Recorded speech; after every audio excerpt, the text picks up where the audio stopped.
ಸತ್ತು ಬಿಟ್ಟ ನೀವು ತಗೊಂಡು ಹೋಗ್ರಿ ಅಂದ್ರು. ಅವ ಹತ್ಕೊಂಡು ಅವ್ರು ಕರ್ಕೊಂಡು ಬಂದು ಇದೇ ಗುರುಗಳ ಮುಂದೆ ಹಾಕಿಬಿಟ್ರು. ಯಪ್ಪ ಇನ್ನು ಮಣ್ಣು ಕೊಡಲು ಇಡುನಂತ ತಡಿಯವ ತಡಿ ಅಂದ್ರು ಗುರುಗಳು.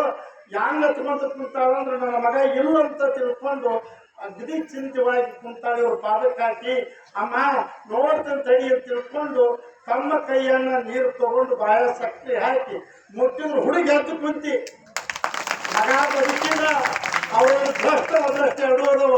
ನಾನು ಪಕ್ಕ ನೋಡೀನಿ. ಯಾಕೆ ತಿಂಗಳ ಗಂಟೆ ಕೂಡ ಅವ್ರ ಪಾದದಲ್ಲಿ ಬೀಳಬೇಕಾದ್ರೆ ಎಷ್ಟು ಜನ್ಮದ ಬುದ್ಧಿ ಅಂತದನ್ನ ನಮ್ಮ ಅಭಿನವ ಶಿವಾನಂದಪ್ಪ ಅವರು ನೂತನ ಶಿವಾನಂದರಂತ ಇವತ್ತು ಹೆಸರಿರ್ತಾರೆ.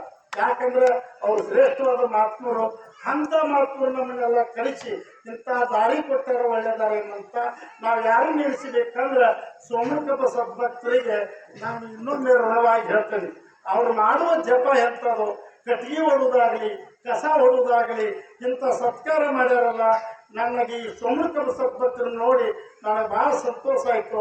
ಎಲ್ಲ ಸದ್ಭಕ್ತರಿಗೂ ಅವ್ರಿಗೆ ಪವಿತ್ರ ಪಾದಕ್ಕೆ ಭಕ್ತಿಯಿಂದ ನಮಸ್ಕಾರ ಮಾಡಿ ಅವ್ರ ಗುಣ ನಮಗೆ ಬರಲಿ, ನಮಗೆ ಕಲಿಸ್ಲಿ, ಅಂತ ಸದ್ಗುಣ ಕೊಡಲಿ ಅಂತ ತಿಳ್ಕೊಂಡು ಸುತ್ತಮುತ್ತಲ ಗ್ರಾಮದ ಸದ್ಭಕ್ತರು ನಾನು ಇನ್ನೊಂದು ನಮಸ್ಕಾರವನ್ನು ಮಾಡಿ ವೇದಿಕೆ ಮೇಲೆ ಆಸೀನರಾದಂಥ ಪರಮ ಋಷಿಗಳಾಗಲಿ ಮುನಿಗಳಾಗಲಿ ಇಂಥ ಮಹಾತ್ಮರ ಪವಿತ್ರ ಪಾದಕ್ಕೆ ನಾವು ದೀರ್ಘದಿಂದ ನಮಸ್ಕಾರವನ್ನು ಮಾಡಿ ಅವರ ಮಾತ್ರ ಮಾಡ್ತಿದ್ದೇವೆ.